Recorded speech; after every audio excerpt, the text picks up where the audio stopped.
दोस्तों, पहलगाम का बदला, पोक की होगी वापसी।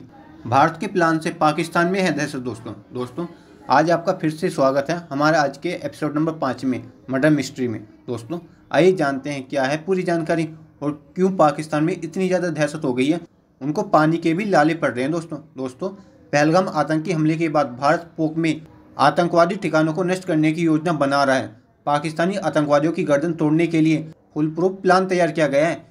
एलओसी की फॉरवर्ड पोस्ट पर हैवी आर्टिलरी, सर्वेलेंस और रडार सिस्टम तैनात कर दिए गए हैं। एलओसी से सटे इलाकों में आतंकी रूट पर सर्वेलेंस और मजबूत किया गया है। क्रॉस बॉर्डर स्ट्राइक के लिए भी स्पेशल फोर्स की टीम तैयार है। दोस्तों पहलगाम पर आतंकी हमले के बाद देश के उबलते क्रोध को न्याय दिलाने के लिए भारतीय सेना पोक डायरेक्ट मिलिट्री एक्शन कर सकती है। एलओसी पर रात भर फायरिंग हुई।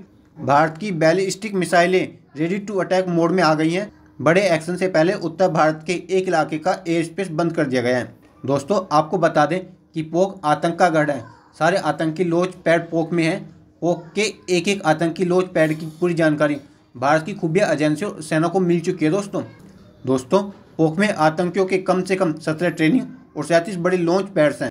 इन कैंपों में मुनीर की सेना आतंकियों को हथियार चलाने और पहलगाम जैसा हमला करने की ट्रेनिंग देती है। दोस्तों अब आपको ये भी बता दें, पहलगाम का ऐसा वैसा बदला नहीं लेगा भारत। अब पोक वापस लेगा भारत। पाकिस्तान में शहबाज मुनीर की हालत है ख़राब। भारतीय सेना पोक में मौजूद आतंकी अड्डों को ख़त्म करने के लिए डायरेक्ट मिलिट्री एक्शन के लिए तैयार है। बीती रात से एलओसी पर ज़बरदस्त फायरिंग हो रही है। जम्मू कश्मीर के पहलगाम में निर्दोष पर्यटकों पर हुए आतंकी हमले ने देश को झकझोर कर रख दिया है। देश भर में आक्रोश की लहर है और अब भारत की सैन्य प्रतिक्रिया की आहट साफ सुनाई देने लगी है। संकेत स्पष्ट है, इस बार जवाब कड़ा, सीधा और निर्णायक होगा। भारतीय सेना पोक में मौजूद आतंकी अड्डों को खत्म करने के लिए डायरेक्ट मिलिट्री एक्शन के लिए तैयार है। दोस्तों आप सभी को ये जानकर भी खुशी होगी, पहलगाम हमले में शामिल आतंकी आदिल का घर सुरक्षा बलों ने बम से उड़ाया। आसिफ का घर बुलडोजर से गिराया। दोस्तों पहलगाम आतंकी हमले में 26 लोगों की जान गई थी, जिनमें से अधिकांश पर्यटक थे और भारत के अलग अलग राज्यों से जम्मू कश्मीर घूमने पहुंचे थे। सैन्य सूत्रों के मुताबिक इस हमले को लश्कर ए तैयबा के 4 आतंकियों ने 2 स्थानीय आतंकियों के साथ मिलकर अंजाम दिया था। दोस्तों पहलगाम हमले में शामिल स्थानीय आतंकी आदिल हुसैन ठोकर के अनंतनाग जिले के बिजबेहरा की गोरी इलाके में स्थित घर को सुरक्षा बलों ने बम से उड़ा दिया। आदिल ठोकर उर्फ आदिल गोरी के रूप में पहचाने जाने वाली इस आतंकी पर पहलगाम की बेरसन घाटी में 22 अप्रैल को हुए हमले की योजना बनाने और उसे अंजाम देने में पाकिस्तानी आतंकवादियों की मदद करने का आरोप है। इस हमले में शामिल दूसरे स्थानीय आतंकी आसिफ शेख के त्राल स्थित घर को जम्मू कश्मीर प्रशासन ने बुलडोजर से गिरा दिया। सैन्य सूत्रों ने बताया कि स्टील टिप वाली गोलियों, AK-47 राइफलों और बॉडी कैमरा पहने हुए लश्कर ए तैयबा के 4 आतंकवादियों के एक समूह ने 22 अप्रैल को जम्मू कश्मीर के पहलगाम में पर्यटकों के बीच हिंदुओं को निशाना बनाया और उन पर गोलियों की बौछार कर दी। इस आतंकी हमले में 26 लोगों की जान गई थी, जिनमें से अधिकांश पर्यटक थे। सैन्य सूत्रों के मुताबिक आदिल ने 2018 में अटारी वाघा बॉर्डर के जरिए वैध तरीके से पाकिस्तान की यात्रा की थी। उसने टेरर कैंप में ट्रेनिंग ली थी और पिछले साल जम्मू कश्मीर लौटा था। पहलगाम हमले के कुछ चश्मदीदों ने बताया कि कुछ आतंकी आपस में पश्तून भाषा में बातचीत कर रहे थे।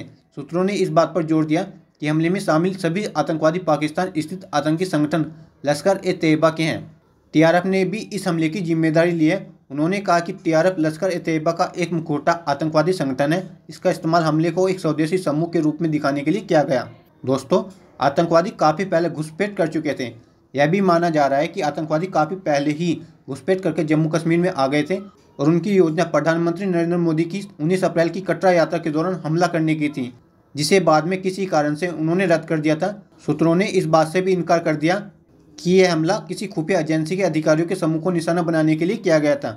उन्होंने कहा कि इंटेलिजेंस ब्यूरो का एक कर्मचारी परिवार के साथ छुट्टी मनाने आया था और मारे गए लोगों में वह भी शामिल था। दोस्तों आतंकवादियों ने हिंदुओं को बनाया निशाना कि आतंकवादी बैरसन घाटी के घास के मैदान में आए थे, जिसे मेगा पॉइंट या मिनी स्विट्जरलैंड के नाम से भी जाना जाता है। ये बॉडी कैमरा और AK-47 राइफलों से लैस थे। आतंकवादियों ने पर्यटकों से नाम पूछे और हिंदुओं को निशाना बनाया। हमले वाली जगह से बरामद किए गए कारतूसों में बख्तरबंद भेदी गोलियां भी मिली हैं, जिन्हें स्टील बुलेट भी कहा जाता है। सूत्रों ने बताया कि आतंकवादियों ने करीब 15 मिनट तक फायरिंग की और निर्दोष लोगों का कत्लेआम किया।